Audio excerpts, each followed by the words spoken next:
একদিকে কাঁথি, একদিকে বাঁকুড়া, দুটো জায়গাতেই বিজেপির অন্তর্দ্বন্দ্ব কিন্তু প্রকাশ্যে চলে এলো এই লোকসভা নির্বাচনের আগে। কাঁথি, যেটা শুভেন্দু অধিকারীর গড় হিসেবে পরিচিত, সেখানে এবার বিজেপির প্রার্থী হিসেবে দাঁড়িয়েছেন শুভেন্দু অধিকারীর ভাই সৌমেন্দু অধিকারী।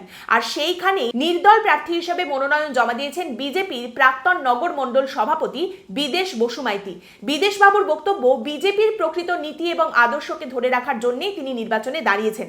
আবার উল্টো দিকে বাঁকুড়ায়, যেখানে বিজেপির প্রার্থী হিসেবে দাঁড়িয়েছেন সুভাষ সরকার, সেখানে এবার নির্দল প্রার্থী হিসেবে মনোনয়ন জমা দিয়েছেন বিজেপির বাঁকুড়ার প্রাক্তন জেলা সাধারণ সম্পাদক জীবন চক্রবর্তী। এবং এই নির্দল প্রার্থী জীবন চক্রবর্তীকে সমর্থন জানিয়েছে বাঁকুড়ায় অখিল ভারতীয় হিন্দু মহাসভা। কাঁথিতে বলা হচ্ছে, শুভেন্দু অধিকারী তৃণমূল থেকে বিজেপিতে যোগ দেওয়ার পরেই বিজেপির আদি নব্য গোষ্ঠীদ্বন্দ্ব আরো প্রকট হয়েছে। বাঁকুড়ার ক্ষেত্রে বলা হচ্ছে, সুভাষ সরকারের বিরুদ্ধে বিজেপির একাংশ অনেক দিন ধরেই ক্ষোভ প্রকাশ করেছিলেন, সেখান থেকেই জীবন চক্রবর্তী এবার প্রার্থী হিসেবে দাঁড়িয়ে পড়েছেন বিজেপির বিরুদ্ধে।